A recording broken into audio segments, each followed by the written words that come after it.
ஒரு பாட்டி வீட்டு வாசல் உட்காந்துருக்கு, ஒரு கீரைக்காரமா வருது. முன்னோர்கள் எப்படி வாழ்ந்தாங்கிறதுக்கு ஒரு உதாரணம். ஒரு கீரைக்காரமா வருது. கீரை எவ்வளோ?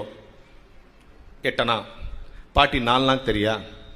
8 அணா 4 நாள் ஆர்குமெண்ட், ஹீட்டட் ஆர்குமெண்ட். எதுக்கு? 4 நாள் பார்கெயினுக்கு.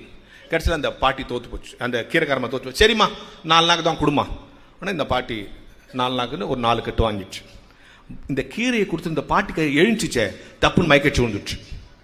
உடனே இந்த பாட்டி தண்ணி தெளிச்சுட்டு உள்ள போய் காஃபி சூட வச்சு கொடுத்து, தனக்கு வச்சிருந்த 2 இட்லியை கொடுத்து, சூடா 2 தோசை ஓட்டு கொடுத்து, இன்னும் காலையில் சாப்பிடலையா, இந்த மாதிரி சாப்பிடாம இருக்காது, மத்தியானம் சாப்பிடுன்னு கையில் ஒரு 30 ரூபா கொடுத்து தான் பழைய புடைய ஒன்று கொடுத்து அமிச்சிச்சு. இந்த பக்கத்தில் இருக்கிற பேரன் கேட்டான், இவ்வளோ நேரம் 4 நாக்கு அந்த பொம்பளையோட இவ்வளோ மல்லு கட்டிட்டு இப்போ ஒரு 300 ரூபாய் செலவு பண்ணிட்டியே, உன்னை புரிஞ்சிக்கவே முடியலையே பாட்டின்ச்சான். அது அந்த பாட்டி சொன்ன பதில் என்ன தெரியுமா? வணிகத்தில் தர்மம் கிடையாது, தர்மத்தில் வணிகம் கிடையாது.